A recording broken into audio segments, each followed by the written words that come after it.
Good morning guys, ngayong umaga ito papakain tayo ng ating mga guppies. Ayan po.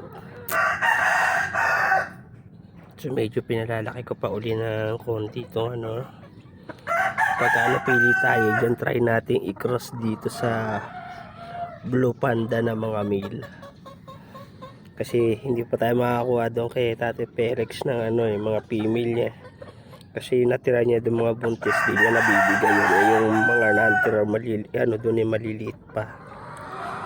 So habang nag-aantay tayo, try natin. Hindi ko pa nakita ko lalabas pagka pinag-cross tong AFR tsaka yung Blue Panda kung So try natin guys pagka tapos ayan, ito meron na naman nag-drop dito. Ayan yung mga anak na uli sila dyan. So ito yung mga pinagsama nating anak nga pala nito, tsaka yun na doon sa isang tab natin kasi parehas lang sila ng strain. Ayan, ang dami na nila, malalaki na guys. Alright, so baka bukas na lang tayo magpalit ng tubig kasi makulimlim naman ngayon na kumaga palit ng tubig ngayon. Bukas na lang natin sila papalitan. So ito yung mga nauna natin na mga prayer, meron na medyo mga malalaki lumalabas na yung mga kulay nila kung nakikita nyo. Kasi sa may mga lumalabas na yung iba, may mga pula-pula sa dulo ng buntot. Ayan.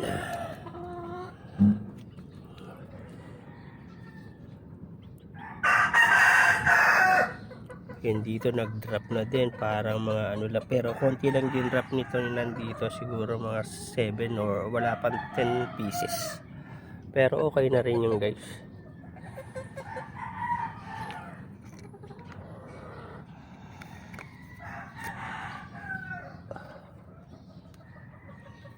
Ito hindi pa dito, medyo malaki-laki na rin konti yung mga din drop nito ating yellow tail mosaic na to. Ayun ako, nakikita nyo guys, ayun na may mga maliliit yan. Ayun nasa dulo ng daliri ko. Meron yun sila mga eto, marami pa, hindi ko nakukuha kasi pag nagsisiksikan dun sa ayun isa parang mga 6 na piraso pa to, bagong yung kasama nung kinuha natin doon sa isang video natin na bago. So meron pa dyan na iba. Tingin ko na nga lang din medyo lumaki-laki. So bago ko isama doon kasi isa, or pagka yung mga ganito na yung size nila, sa isang strain lang din naman yan, ilalabas ko na lang uli yung isa natin ganitong rectangular na tab. Pagsasama-samahin ko muna sila doon, parang gagawin ko natin community tab, katulad dito. Sama-sama lang sila, yung maliit at yung malaki. Ganda lang kasi pagka malaking ganto, hindi masyadong nabubuli yung maliliit kasi marami silang pwedeng pagtaguan. So yun gagawin natin, tas tsaka na lang natin sila pipiliin pagka yung malalaki na sila, katulad nito pag matured na sila. So yung pag nagka-budget tayo, try natin, meron pala dito yung sa may kabila naming street na may mga strain din daw yung magaganda, sabi ni Tatay Felix, yung kinuna natin yung Blue Panda natin. Try natin kung meron siyang napadami, yung katulong nakakuha siya nun yung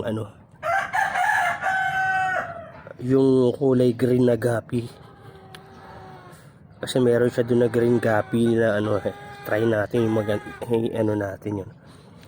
Ako meron siya na puro dun, may makakuha tayo kasi sabi nung isa rin na vlogger na natin madalang na yung nag-aala, parang old strain yung green guppy, pero madalang na yung sana makaano tayo para meron tayo. Actually ang dami na namang maliliit yan. Hindi ko alam kung nanganak na rin yun. May nag-anak na rin dyan So nakakatawa lang sila pag nagsama-sama sila pagka pinakakain natin. Yung sinasabi na pag nag-aalala ka ng mga ganito, ng stress. Tsaka kasi nakakakalma tubig kasi sila sa tubig.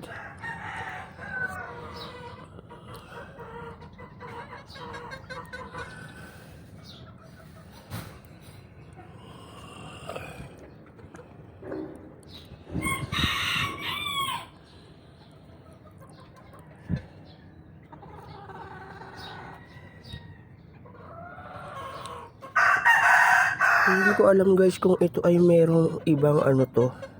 Kasi parang hindi pure to kasi nung nabili ko to sa ano, parang mga kalto ng pidert. Pero kasi may nakikita ako dito na ano, ayun oh. Kung nakikita nyo, ayun sa dulo na yun. Yung nag-iisang fry na yan, sobrang itim niya. Sobrang dark yung kulay niya kaysa dito sa mga kapatid na to. So hindi ko alam kung anong ano yan, malalaman natin yung pagka once na nalaki, lumaki yan, kung mabubuhay man siya. So malalaman natin kung anong klase ng ano yan, strain.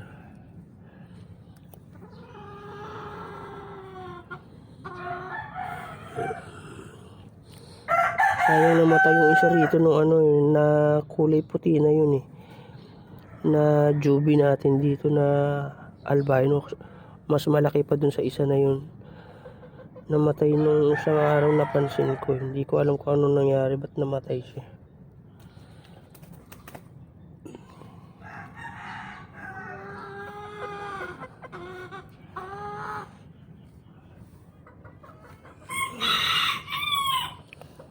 So ayan guys, hindi natin masyado silang ano yun, kasi pagka ganitong ano yung panahon, yung makukulimlim tsaka malam, yung nag-uulan, hindi naman sila masyadong ano yung sa pagkain.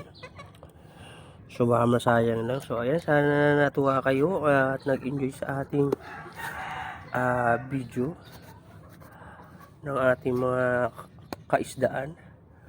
So maraming salamat sa panonood. Thank you for watching. God bless at happy fish keeping.